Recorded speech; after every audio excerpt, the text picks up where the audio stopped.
Everyone keeps asking why the catalytic converter in a Toyota Corolla is such a big deal. And I get it, because until you deal with one, it just sounds like car jargon. But this part is basically the bouncer at the emissions club, filtering out all the bad stuff nobody wants to breathe in. It's a boxy, weird-looking metal thing in your exhaust system, sometimes lurking under the car, ready to turn nitrogen oxides, carbon monoxide, and hydrocarbons, the real villains, into less nasty gases. If it fails or gets stolen, suddenly your Corolla roars and smells like a lawnmower from 1979. That brings up a massive pain point: theft. Catalytic converters are absolute gold mines. Well, platinum, rhodium, and palladium mines for thieves. Some unlucky Corolla owners in Portland had theirs sliced out in under 90 seconds. Think about it. You park downtown, come back, and your car sounds like a dragster. Fun times.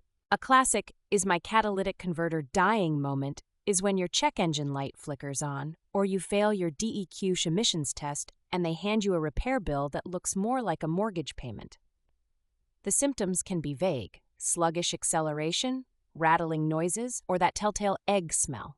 If you suspect trouble, here's how to check. Crawl under your Corolla. Seriously, use jack stands. Don't get crushed by your car for a $400 part. You're looking for a fat metal canister in the exhaust line. If it's gone, you'll see a dramatic gap. Nothing subtle here.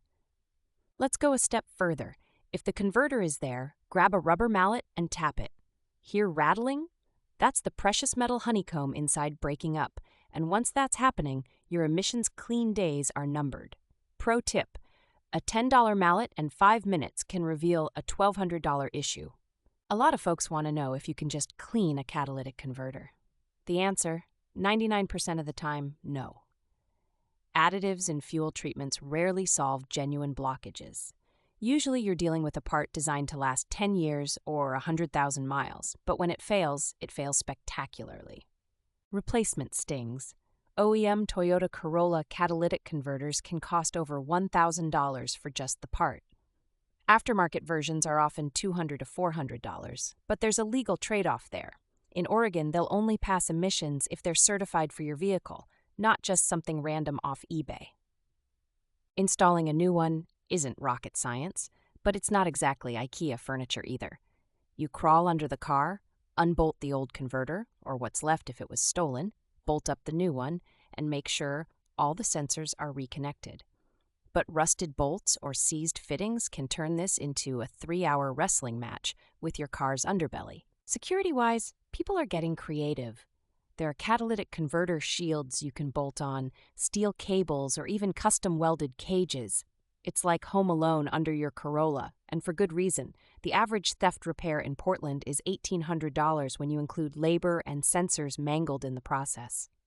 One weird hack: etching your VIN into the converter or spraying it with bright heat-resistant paint can deter some thieves. They want to flip it for quick cash, not pawn off a part that's traceable. It won't stop the ultra-determined, but it might make them choose the Camry parked next to you instead. But here's the reality check. Even if you do everything right, sometimes you'll just get unlucky. So, park in a garage if you can, use those car alarms, and set reminders for emissions testing so you don't get surprised. That's Portland life, and honestly, adulthood in a nutshell.